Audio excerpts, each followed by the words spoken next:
It's showtime. Breaking news from the BSnbeer news desk.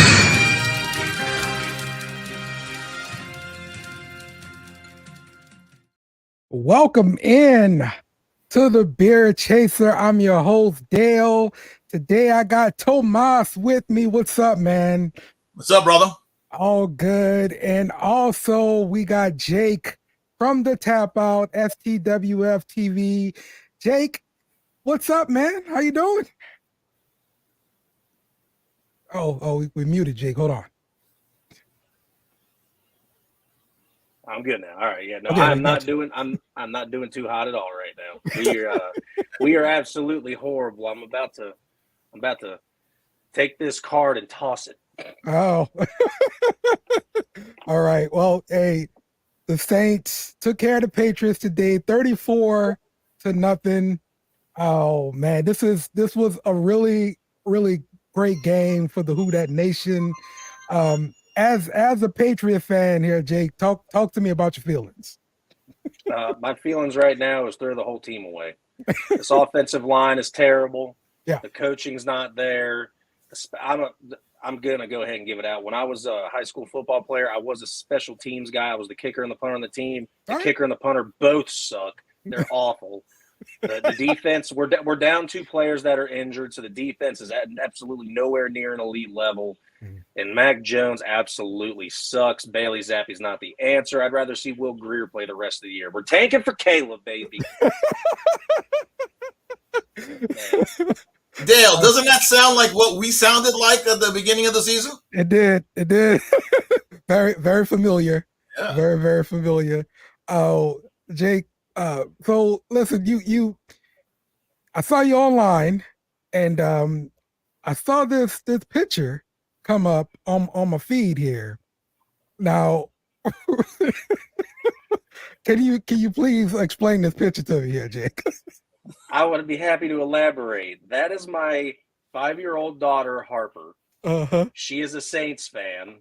Her mother is a Bengals fan, but her second team that she loved was Drew Brees and the Saints. Yeah. And we were watching a game one time, and she fell in love with him 2 years ago.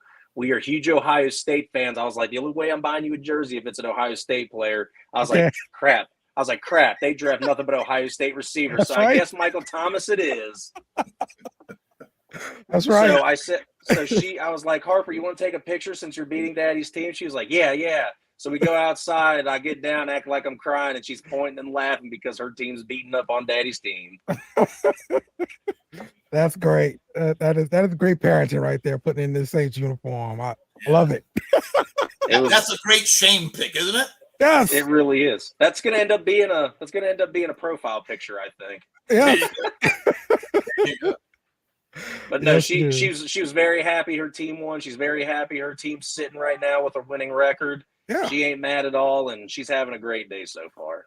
There we go. I love to see it. Good. Very, very good parenting there. I appreciate that.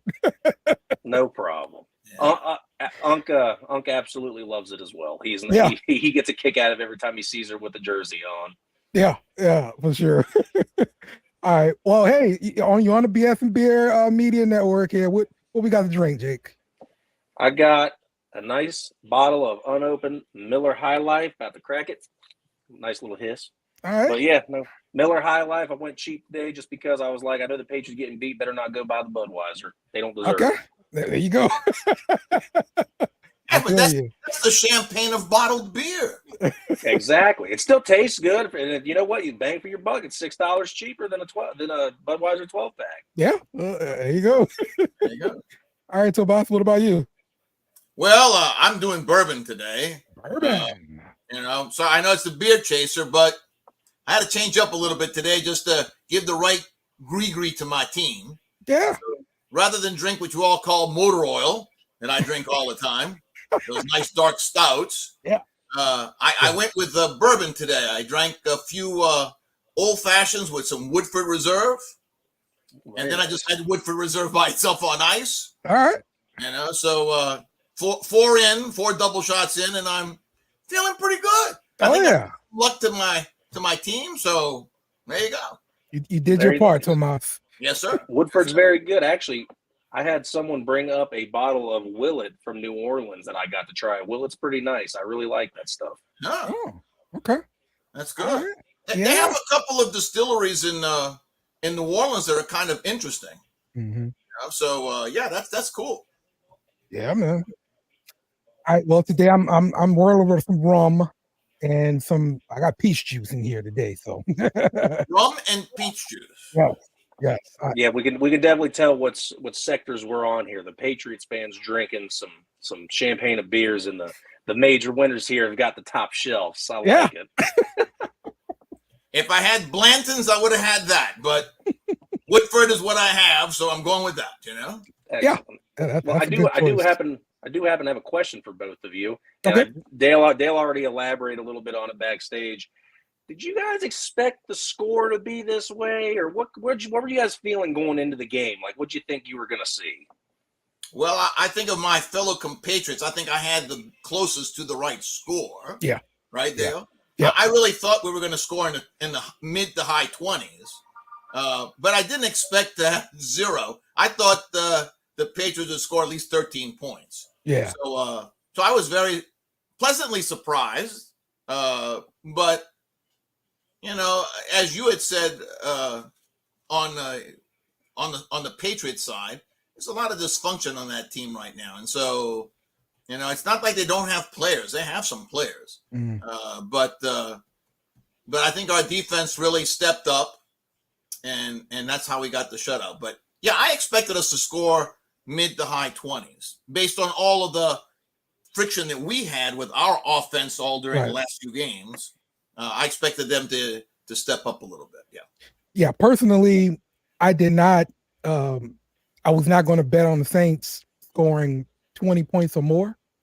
So I still thought we would win the game.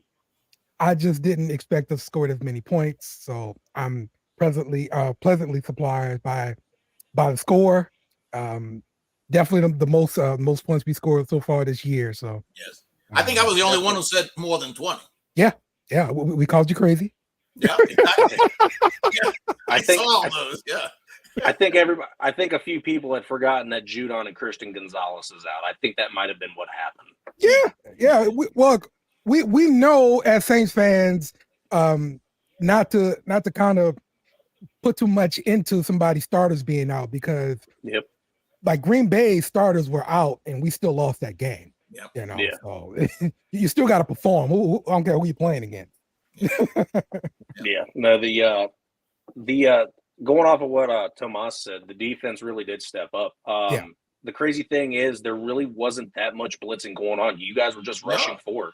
And that shows how bad that the Patriots offensive line is. You guys rushed forward, and it's a really, really good, dominant forefront you guys got with the veteran and Cameron Jordan and a lot of young guys. I forgot, Granderson, is that the other kid's name, I believe? Yeah, he was really good. They were just getting after the quarterback, and they were just doing a 4-man rush, and they were getting by and making it. It was insane. It just goes to show either just how bad the Patriots line is or just how good your guys' young front led by a veteran really is.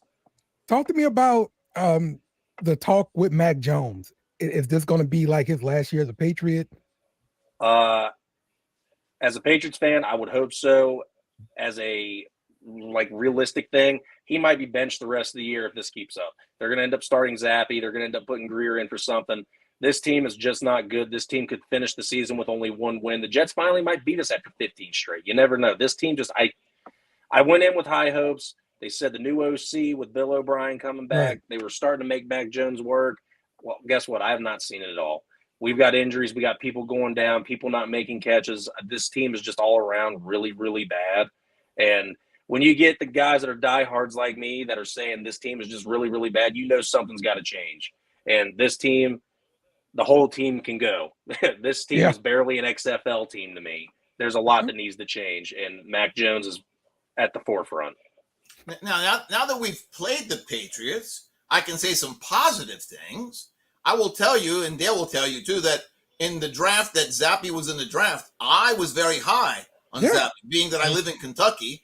I'd seen him play a couple of times at Western Kentucky, and I was really hoping the Saints would pick him in one of the lower draft picks when he was still on the board. So I think I'm not a Mac Jones fan at all. I can understand, the last good quarterback out of Alabama is who? Kenny Stabler? I mean,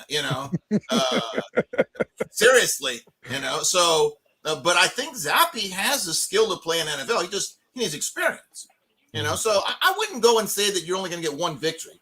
I can see New England coming out with somewhere between 6 and 8 victories for the season, so you have talent, so it's just a question of putting it all together. And I think the quarterback spot for you all is really crucial. Like you said, I think you need to make a change with Jones and just sit him on the bench and give Zappe an opportunity to get some experience. I'm starting to wonder if last year broke him without having an offensive system in place.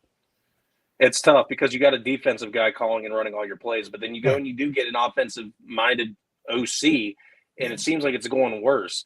And my only fear with Zappe is I do like Zappe, and I do believe that he can do well, but I don't want him to go in there with how bad of an offensive line we have and go and get hurt. Then what are we stuck with, Yeah. It's really tough to put him in that kind of a predicament, but if you let him start a game and you let him go all the way out there and play the full downs and everything, get a feel for how the game's going, maybe we wouldn't start 14, 21 nothing at every game. Mm-hmm. They got to do something because Mac Jones giving up these pick sixes every game at the beginning. It's not going to do us any favors. Yeah, man. Yep. I'm with you there, Jake. I'm with you. So, hey, we'll see if Friday days will be going ahead for the Patriots. But hey, we're glad that we got to get right against you guys. So. I'll tell you what, we do a little thing on the parlay. We like to go through and pick teams for the week, and whatever happens at the end of the season, you get your bragging rights. I'm currently leading, and you know what? If I want to keep leading, I better stop picking the Patriots because every week for the first 5 weeks, I picked the Patriots all 5 weeks, and they've caused me to lose 4 points. So I'm done picking the Patriots. Yeah, there you go. I feel your pain. I pick the Saints every week, so I feel your pain. That's why I'm in fourth place instead of first. So fair enough. Yeah, I feel you, man. Okay, Jake. Well, hey, we're about to just go through this game, man. If you want to stay on and go through it with us, that's cool. I'll stay on for about another 10 minutes to see what these statistics look like, and then I'm gonna hop off. Yeah. Okay. All right. Well, you know how we do. I'm this guy random notes through this game, and we'll go through them. First note I got is look the first drive we saw Derek Carr actually run the ball himself. Like that was a big surprise for me. Yeah, I think overall it was a surprise to see a much better game plan in this week's game. Kamara looked fantastic in the way they were using him. And and I thought Carr, still your favorite thing, Dale. I still think he holds the ball too damn long. Yeah. On a lot of plays. But yeah, him moving with the ball, lots of rollouts too. You know, so yeah, I thought that was a good part of the game, definitely. And congratulations to Alvin Kamara, by the way. I heard he broke a record. Yeah. Oh yeah, he I want to say he leads the team in touchdowns, the franchise. Yeah. Like Tomas said, they really finally got Kamara back into the offense. I understand he missed because he was suspended, but last week he was Kamara and he looked good, got a lot of fantasy points. This week he blew up all over again, broke the record. I think Kamara is more confident and more bullheaded than ever. He's ready to I messed up. Now it's time for me to go win some games. And Kamara is one of my favorite running backs in the league. I love that guy. That's right. Our offensive line played better. Man, they played better last week, and I think this week they continue to improve. And again, I think it's because of the game plan. I think it's because we really ran the ball. Yeah, we did. We ran the ball a lot better. And Dale, I hope you have this stat being, the guy here. How many yards did Miller have compared to the Tulane boy at the Titans? I'll pull up Tajay. He had a touchdown today though. So I don't know. Okay, but in hard running situations, I thought Miller. Yeah, he did look good. Come around. I mean, he's really breaking the edge, and I liked what I saw from Miller today. Yeah, I did too. Just looking at Tajay, he had 7 for 34, touchdown, 19 yards long, and Miller was 12 for 37, long of 8. So yeah, and then he had 4 for 53 for receiving, 33 yards long for that one. So. There you go. So I think that many of my friends Mhm. who have been, thinking it's a bust. It's a long season. We're only 5 games in, 12 to go. Yeah. Well, hey, keep it up. Keep it up, and you can. I'll shut up if you keep it up. How about that? You don't have to shut up. I enjoy your conversation about it. I'm just saying, I don't think Miller's as much of a bust as a lot of our friends think he is. Yeah. Look, I know I'm a fan. I want it now. It's microwave society, right? I hear you. I want it now. So. Hey, the guy's definitely not a Davenport. Man. Now, careful now, because the boss gets a lot, he gets a little touchy about 2 number ones, Yeah.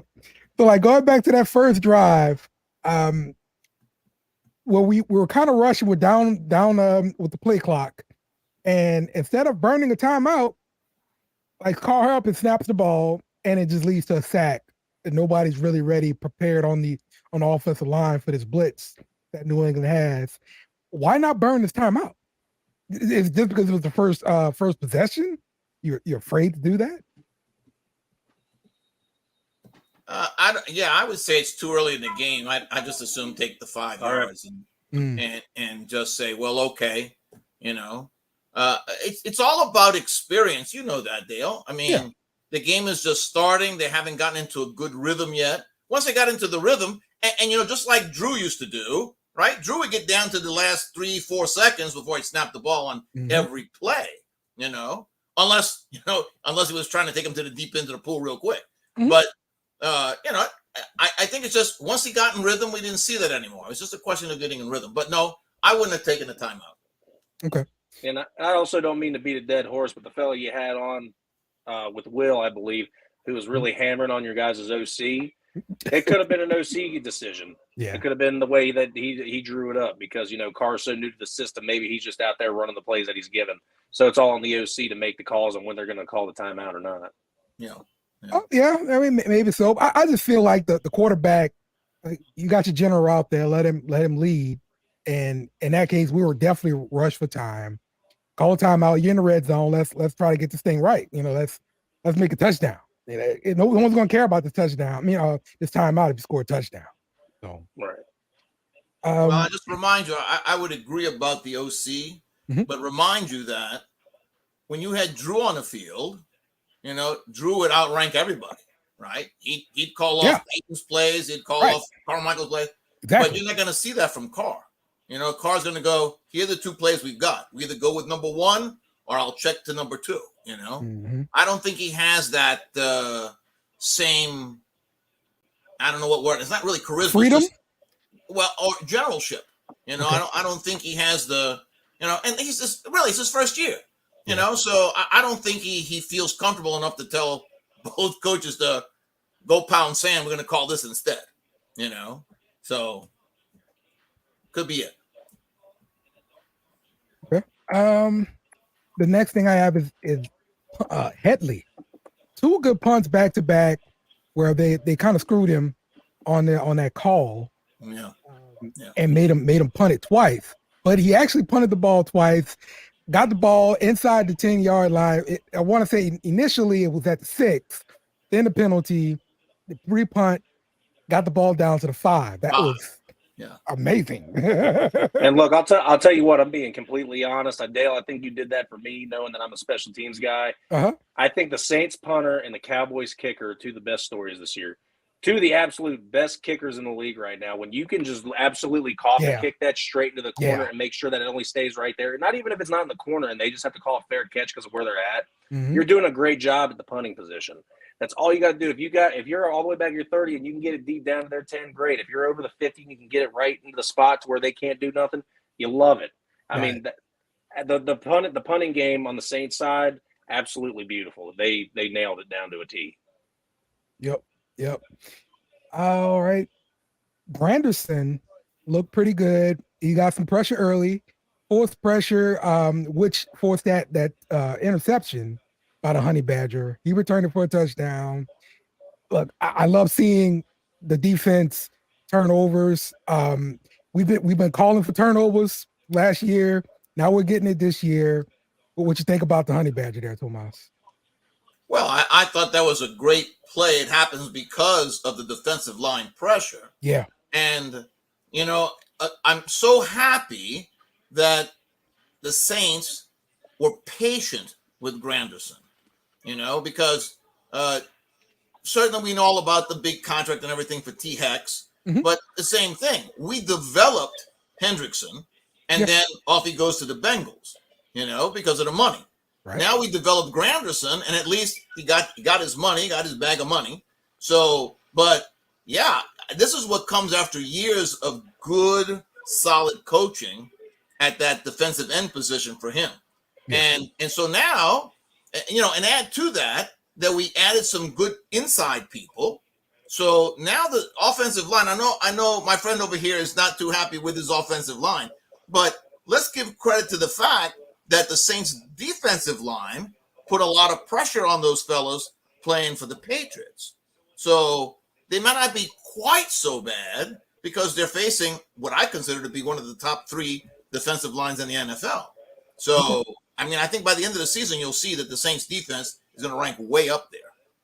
And to piggyback off that fact about the coaching and everything, you also have an incredible veteran in Jordan on one of the defensive end sides that also helps develop these guys on the thing. When you have the coaching mixed with veteran players teaching the young guys coming in to do that, you have a recipe for success. You just need to take time to let these guys groom up and get ready to that pro level. You saw that today with Granderson. Yep. And the young rookie in the middle, Brizet. Oh man, yeah. Like I said, that pressure in the middle. How many times did Mac Jones want to step up, but he had no place to step up into? He wasn't. He was backing up the whole time. Yeah. So. Yeah. Today we had Carl Granderson with 1, Cam Jordan and Passanio split 1. Right. So really good day for the defensive line. It was at a crucial point at the end of the first half when Patriots were actually making a little bit of a run down the field. 2 sacks took them right out of field goal range, and it was over. It was an incredible defensive stance as soon as because they gave up a 14-yard pass, a 17, and something else to get them up in field goal range. 2 sacks knocked them right out of it, 4th down to a punt. It was awful. Awful for us. It was great for you. Awful for us. Right. But with that, I'll let you guys finish up the stats. I'm going to go ahead and head back downstairs. My wife just got home from work. Going to go enjoy that game. Thank you for having me on, Dale. Tomas, fantastic meeting you, brother. Likewise, sir. Likewise. Yeah, appreciate great you, man. Great game for you guys. Terrible for us. Good luck on the rest of your season. Well, hang on, brother. You're going to do better in the season. Patriots will get there. Man, you know what we hope? I'm sure you guys are used to getting fans on here, unlike me and Will, that are like, yeah, we're going to beat your butts this week, blah, blah, blah. You got me and Will on here. We're hanging our heads like, yeah, we know we suck. We understand, bro. Hey, you know what? Hey, you'll get this once in a while, but I can't wait for the next guy you got on. Go ahead. I can't wait for next week. You take it easy, Dale. Tomas, take it easy. All right, so you later, too. Jake. Nice to see you. Yes, indeed. Yeah. All right. Let's move on to the game. The flag that Lattimore got for unnecessary roughness when he dislodged the ball, they reviewed it and they called it a complete pass still, even though the ball was on the ground. And they continue with the penalty. Yes. and you remember, I texted to all of y'all. I said, "Are we playing real big boy football or what?" Right. There was nothing to be penalized there. Nothing. He didn't lead with the crown of his helmet. He didn't. It wasn't spearing. It wasn't any of those things. Call it what it was. Hey, defensive guy doing his job. Exactly. So and it was a questionable reception. And they have that rule, Dale. It's like 1 knee equals 2 feet. One butt cheek equals 2 feet. Right. So it's like, man, do I really have to watch butt cheeks and knees? Really? Oh my gosh. Yeah, for sure. Now the Saints, they kept doing this throughout the game.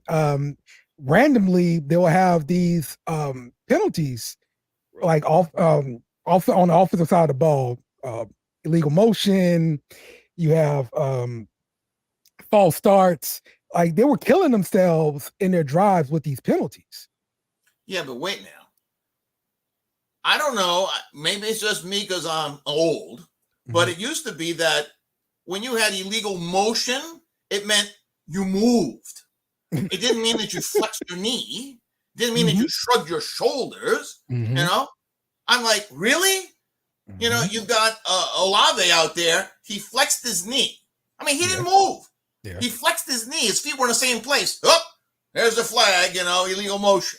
Yeah. And I can't remember who the other one was on, but another one, same thing. He kind of moved his shoulders and another.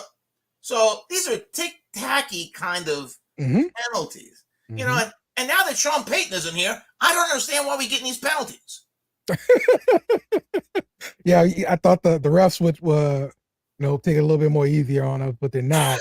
Yeah. And yeah, so this game we had 12 penalties for 86 yards versus the Patriots with 5 for 30.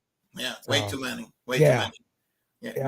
But again, when they call them ticky-tacky kind of, penalties, at least it wasn't for 100 yards. You know, that's the real killer. Once that number for yardage goes over 100, it's like a touchdown. Bad sign. So it was a lot, don't get me wrong, but I think that again, it's just part of the game. Just part of the game. Yep. Saints convert in the red zone for a touchdown. AK 14-0 Saints. This is where they ran the stretch play in there on the goal line there, and AK punched it in. I said he was due for a touchdown on the fantasy show.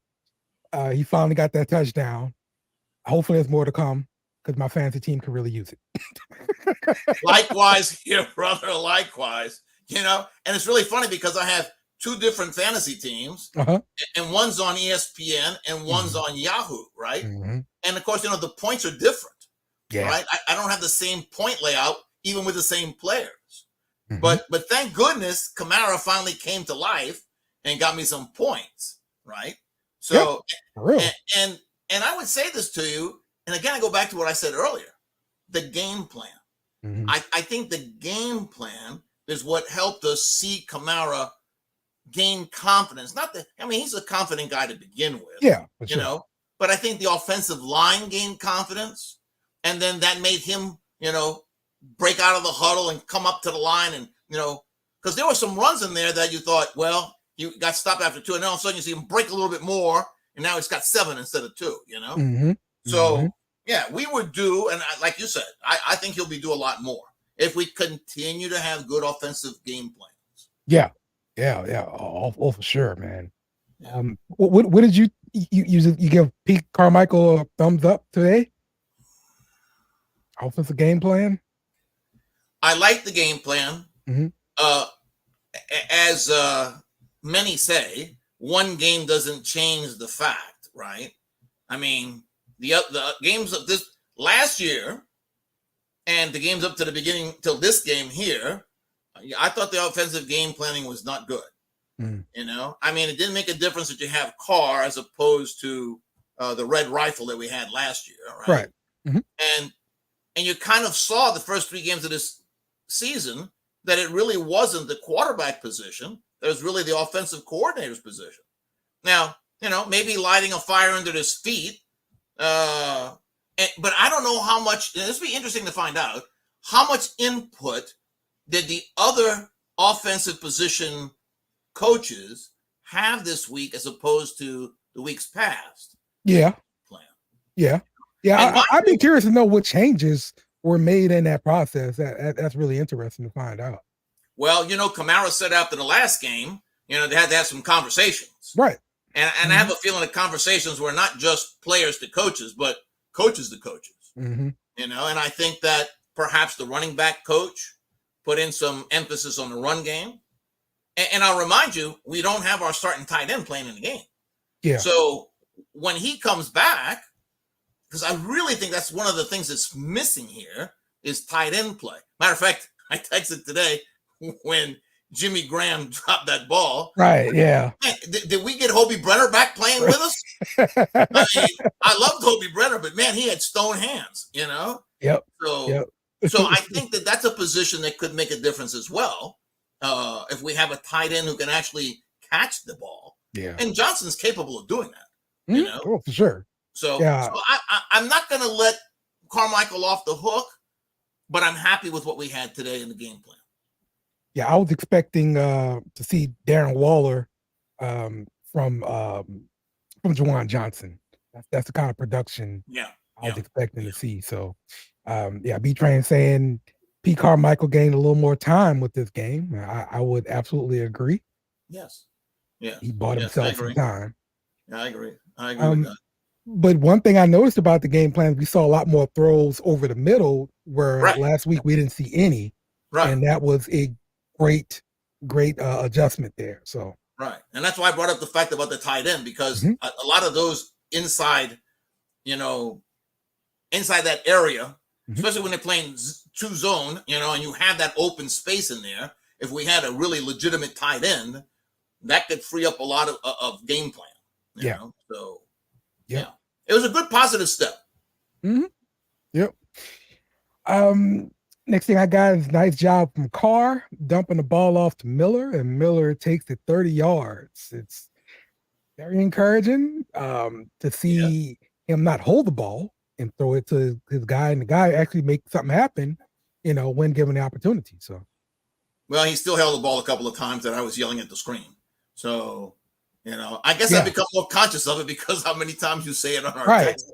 Yeah. And so I'm it's like, wait a second, we're complaining about the offensive line, but this cat's sitting back there 7-8 seconds. Dude, you can't sit back there 7-8, even if the line gives you that time. Hey, 1, 2, 3, not there, either run or throw it away. It's like we were talking about Richardson for the Colts. Carr's been around long enough to know, hey, if I hold it that long, I'm going to get tattooed back here, and that's not good.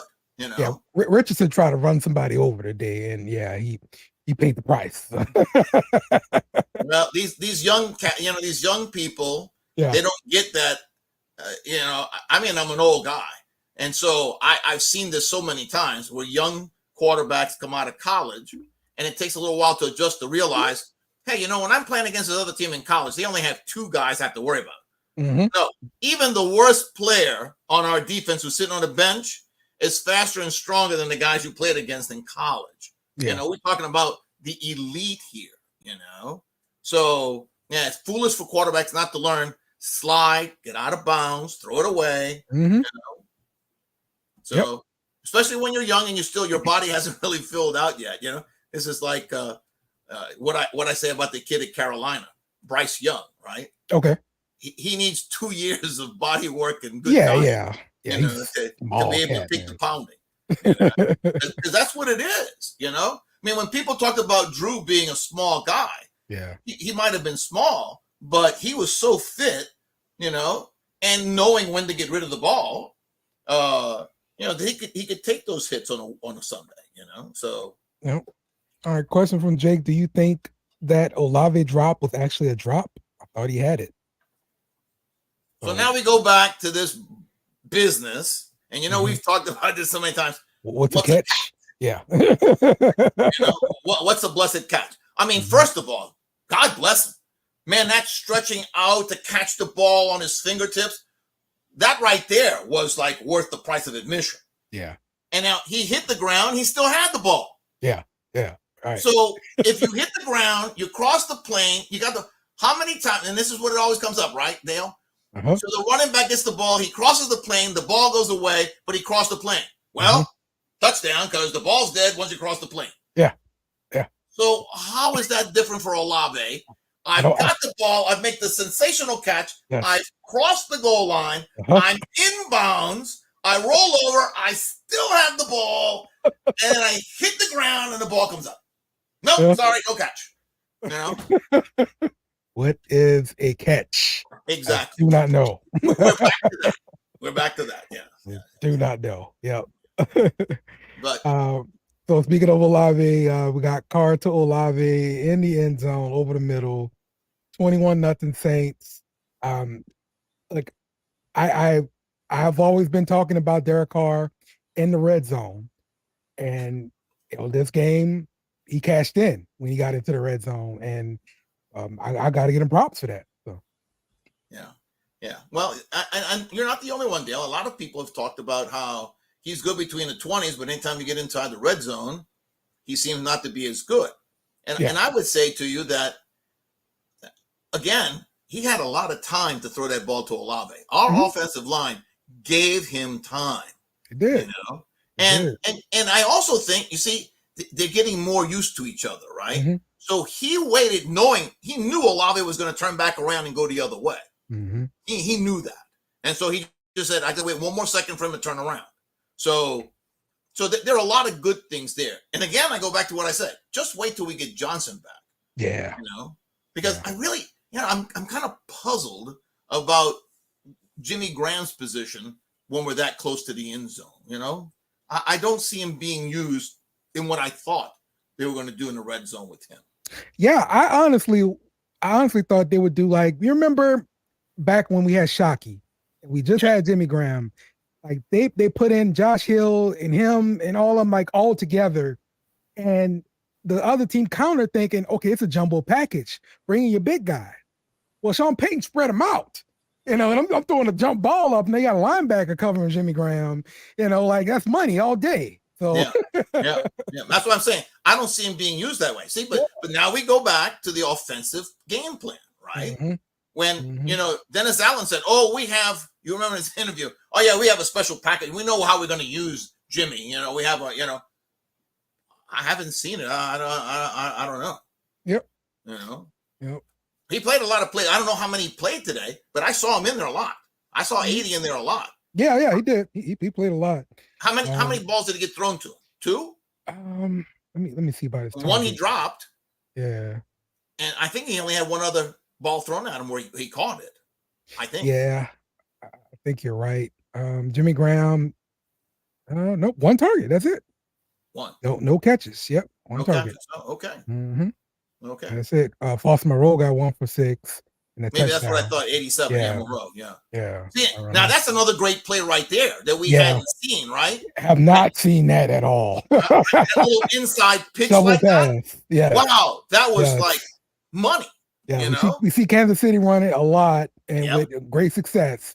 Yep. But yes, first time I've ever seen it running New Orleans, and we scored a touchdown with it. So props to Pete Carmichael for that. Absolutely. I did see like another screenplay that we called. It worked out pretty good to Miller. That's something we hadn't really seen this season. It's screens. And that's a staple of the Saints offense. Well, you know, we have to take advantage of the offensive linemen that we have that can really get out there, right? Yeah.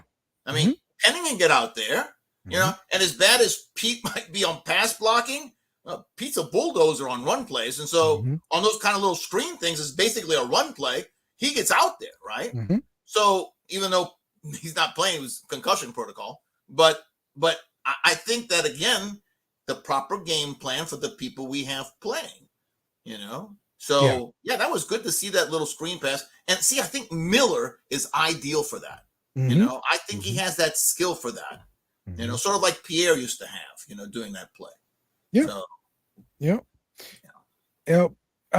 So into the second half, I did chart another sack where I thought Carr just held the ball way too long instead of getting rid of it. And he went back to his old ways there. And then that led to a groupie field goal, 24-0 Saints. But groupie has been money all season, just missed the long field goal. And that was really it. Well, as I refer to him, the Louisiana Shrimp. Yeah. Because every time he's in there, I'm like, is this middle school kicker? I mean, you know, little tiny guy. Tiny guy, right? You know? But you see, I would be of this thought. I think that one miss, I think that brought him to a different place. You know, I really think, because, you know, these kickers are all in their head, you know? And I really think, because, man, look at the ones you kicked today, right? 2+ 50s, right? 1 into the wind. Or was it 2? I mean, it might have been 2 into the wind. But, man, solid, right? Money kicks. So, and I think that, again, you know, it's that combination, right? Center, holder, kicker. So that looks really good. I mean, every time I'm seeing real good coordination with the punter really putting the ball down. So yeah, I think the Louisiana Shrimp is doing good. Now let's see what happens when he has to kick the final field goal for the win. Let's see how that's going to happen. Yeah, it's always different when the game's on the line, and they try to simulate it. They do stuff in training camp. Guys get out of running, or these guys got to run versus those guys got to run. They put some stakes on it, so it does give you something. So but this game was good too because it was outside. So I think that would also increase his confidence in knowing, hey, if I can get that good outside, I'm in a condition like of a dome. I have good chances of making the kick, So yeah, I'm positive about the guy. I really like the guy. I have to tell you that I really think that's one of the decisions that this coaching staff made that I agree with. Yeah. I love to death Big Nuts Lutz, but right. After that injury, he was just not the same kicker anymore. And you've seen that in Denver. Yeah. So Mm-hmm. now the punter I'm not so much sold on yet, but okay. Yeah. Yeah, but he shut me up today. I must say he did his thing. Net average of 44 yards there, 3 inside the 20, 1 touchback. I can't complain about him today. He had a long of 55 yards too. So yep. I agree. What did you think of New England testing Adebo so much this game? It seemed like he got like a bunch of targets coming through. Well, I think that coaches have to find somebody that they can work on, right? Mm-hmm. And just based on his reputation, it's not going to be Lattimore, mm-hmm. right? So that leaves you, okay, either the guy in the slot or the guy on the other side. So, and really, we didn't hear Taylor's name so much today. Yeah. So they were picking on, Adebo, but man, I find it hard to believe that coaches think that Adebo is not that good. Mm-hmm. And I will tell you my belief, right?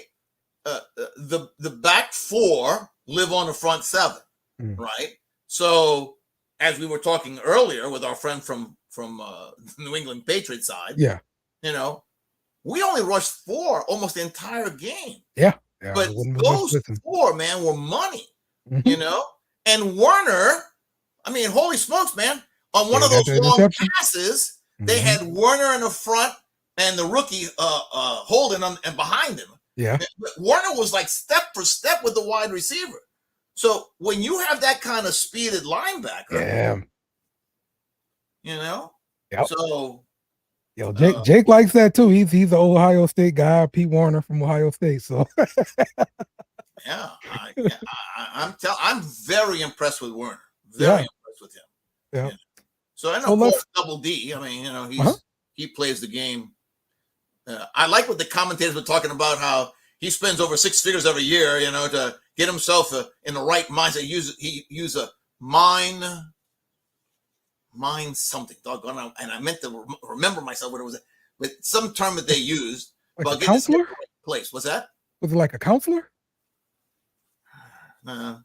Mind therapy of some sort. I have to think about what they said, but and you can tell the kind of dedication it takes, right? And such a great example, like our friend was saying, when you have veterans combined with younger players, how those veterans prepare and how those veterans think through the game is a tremendous asset, to getting the younger players to play at that same high level. Yeah. Sure. So, Honey Badger is still a good player. He's not the guy he used to be, right? But it's that experience, right? And the way he prepares and knowing, hey, I might be a step slower, but I know it's coming, so I can be in the right place. Mm-hmm. And I love some of these young safeties we have. Yeah. So I think that's really the telltale. But Werner, man, he impresses the heck out of me. Yeah. So I saw Howden in on a few plays and everything. I'm liking what I see so far. So yeah, let's go ahead. Let's pick a game of player of the game here. If you want to do one on both sides, that's cool too. So Okay, well, I would say on offense, I think Kamara is the guy I have to go with if I'm going to go one of the skill position players. I think his contribution was top notch. And again, if I'm going with defense, I'm going with Werner. I think those two guys really set the tone on each side of the ball. So those would be and if special teams, I still like the Louisiana Shrimp. Yeah, for sure. So, I think we had some good players all around. Granderson, you can't leave him off either. And playing in this game. So, so there you go. Those would be my players. Okay. I'm gonna go with Honey Badger on the defensive side, getting that first touchdown. I think he set the momentum, put us on the right path. Yeah. And on offense, I really like what Mike Thomas did today. He was a target hog, 7 targets on the day, lots of stuff over the middle. He got some out routes and everything too, but I thought he was pretty consistent out there and battling for Derek Carr and keeping him comfortable out there. So, and I think this is why we got to see, nice production on offense. I still like to see more in the passing game, but I think this was a big step forward. And I think we're back on offense. How about that? We're back. Well, we're part of the way back. I'll go with you there. I like your picks. I would agree with you. And yes, I think we're heading now in the right direction. Now, can we keep, can we keep the streetcar on the right line? You know what I'm saying? That's right. So that's right. Keep ascending, baby. Keep getting better. Right. Texans are next, so let's see what we do. Yeah. That's right. That's right, B-Train. We back. That's right. We're back. Yeah. So that's right. Okay. Well, hey, that's gonna wrap it up for us today. The Saints beat the Patriots 34-0. Woo-hoo! Thank you for joining us on the Beer Chaser. We'll be back next week. For my guy Tomas, I am Dale. Who that to you? Later. Remember to follow us on social media at bsnbeer Media. Also, smash the like button on YouTube and share with friends.